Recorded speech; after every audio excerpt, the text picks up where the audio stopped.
Morning everyone! So magluluto na naman po tayo together with Ate Carol. Say hi Ate Carol. Yan po. So nagigisa ng luya. Dahil ang ating menu for today ay ginisang tahong. Ingat-ingat lang po sa pagbili ng tahong dahil alam niyo na minsan may problema ang tahong. Baka malason tayo. After ng luya, bawang. Gisa-gisa ng konti para lumasa.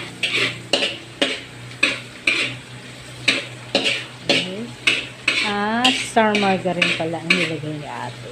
Yan. So, kung wala kayong butter, pwede naman ng star margarine. Yan. And then, sibuyas.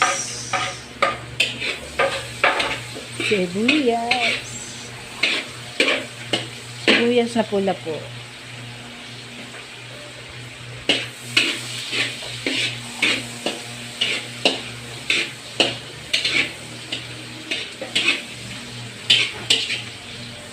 Yan.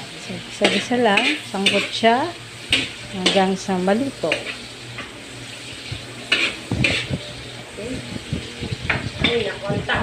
Ayan na, tahong. Ilang kilo yan ate? 8 kilo po. 8 kilo ng tahong ang lulutuin. Okay. Sangkot siya, halo-halo.